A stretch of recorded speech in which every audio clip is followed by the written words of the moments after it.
Oh, you have a little whooping crane here with us, yes. A little short one. I think it's a pelican in disguise, personally. This is Taylor Richter. This is Dale's son. A big supporter. In fact, Dale, why don't you tell them about the governor's, Georgia governor? We started a project to have a resolution made to honor the whooping crane for the month of October. And Taylor had a little bit to do with it, and we had a little bit to do with it, and the senator just kind of took it and ran with it and put it through the House, and it was over and done. But and then about that time we decided to change the route to go to Alabama. But our birds still come through Georgia, and we still come through Georgia. So, Taylor gets into it really well, and when he and Joe are around, I have great difficulty deciding which one's the kid. So. That's the costume. That's what we use. Well, basically, the bird's certainly key to the head, but the costume is primarily designed to disguise the human form. We're not trying to look like a bird so much as just not look like a normally dressed human. It is different. It's a little easier to see. That's a mylar, and we can see through it, but the birds can't see. And it's a little difficult, but they do sometimes. They'll look at themselves in it occasionally, and maybe it looks like another bird's head. Maybe, I don't know. It's hard to say. It does when they're chicks, but not adults. Not older birds, no. Yes. Yeah. Yeah. Yes.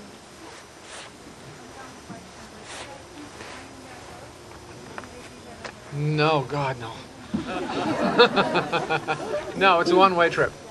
They'll 87% of our birds that we lead south return right to the core reintroduction area. 100% of them migrate, and 87% go right back to in and around the Cedar National Wildlife Refuge.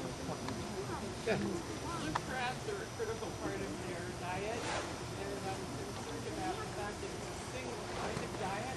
What happens if that blue crab population, is there any study about that being a sustainable population of crabs around here? No, it's not an issue because that's just the primary food they eat because it's readily available.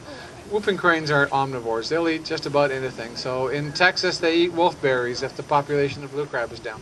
It's not an issue. But what we're trying to do is replicate the only naturally occurring flock, and that's in Texas. So we wanted an area that had lots of blue crab. Yeah. Speaking of eagles, Where? right by the pole. Yeah. Oh yeah. Cool. There was a gentleman back there. Well, that's a good question. In and around 18 to 20 years in the wild, maybe a little less, maybe 15 in captivity. How old was Canis? 30. Yeah, one of the birds in captivity was 39. But how old's the oldest bird? They have a 40-year-old bird in captivity, and he was breeding, right? Yeah. Oh, that's right. At International Crane Foundation. But you see, the problem with whooping cranes is that they don't breed successfully until they're roughly 5 years old. So at 5, they produce one chick, and a good pair will bring one chick south every second year. So it'd be 5 to produce the first chick, 7 to replace themselves, and 9 before they start adding to the population.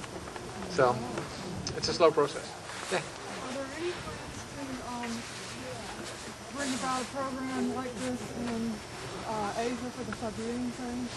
Yes, there are plans. In fact, we've traveled over to Russia and consulted with them and talked to them about it. But it's there's a huge number of problems. Of course, there's not a lot of money for wildlife projects over there. The Siberian crane is far more endangered than the whooping crane. There are more of them, but the population is declining quickly. The problem, of course, is that they're traveling through some pretty tough area, Kazakhstan and Turkmenistan, and a lot of. So I'm not sure what's going to happen, but there's a lot of determination over there. So yeah, they're definitely trying.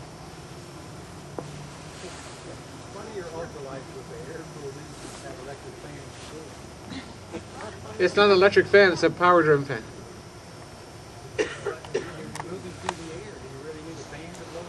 Well, yes, you do. There's a shroud around them, and that around the cylinders, and they're vented, and that ducts air over the cylinders. Yeah. The chick that you had the aggression problems with, if my memory serves me right, didn't you end up releasing it to hopefully migrate with the wild? Do you know if that happened? Yes. He beat us down to Florida long ago. Long ago. He's actually over in really great crane habitat. He hooked up with some adults and followed them down, and he's been down for a few weeks at least, if not a month already. So we knew he'd beat us. He's eaten 4 people too, by the way. Do the cranes fly near airports? Because we teach them about airplanes and stuff? Yeah. No, that's one of the beauties of this thing. We imprint the birds on ourselves and the condition to fly with our aircraft, but if you'll notice, our aircraft are all identical, except for the leading edge of the wing, so we can identify them from the air. They imprint on that specific aircraft, or they're trained to that specific aircraft. Another aircraft would be considered an intruder. So we've had other aircraft try to get close to us, and it breaks them up or forces them under the wing, or they'll change sides to get away from that aircraft. Same as another bird would be considered an intruder. They imprint on their parent, who's specific, looks exactly like all the other parents, but they know their own parent. So they're not attracted to airports, they're not attracted to ultralights. Secondly, once they become subadults or juveniles, they lose interest in parents, same as your kids won't pay attention to you anymore when they're 18. The birds are exactly the same way. So the following year, when we're training next year's population, these birds will be up in Wisconsin, and they'll start to become a pest. And we'll chase them off, but we won't be able to fly with them. They'll come close to the costume, but they'll keep their distance. We can take off and we can fly close to them, but we're no longer the leader. So they're no longer attracted to these airplanes. So they don't have a propensity for airports now. Also, when they come down here, we're flying down here. It takes us so long because our birds, see, whooping cranes are soaring birds. They fly like hawks and eagles, and we can't fly like that. So our birds come down here, as you saw, surfing on the wingtip, as they did this morning on Richard's wing. And so we can only do that when the air is calm. That's why it takes us so long to get here. The birds can fly in far worse conditions. The aircraft can fly in far worse conditions. We can't fly together in those conditions. Therefore, we can't lead them. Now, when the birds go back, they'll make it in probably 8 or 9 days. So it's very embarrassing for this team. Wish we could do it the other way, but it doesn't work. So. Any more questions? One more question and we're done. That's it. We're done. Thank you very much.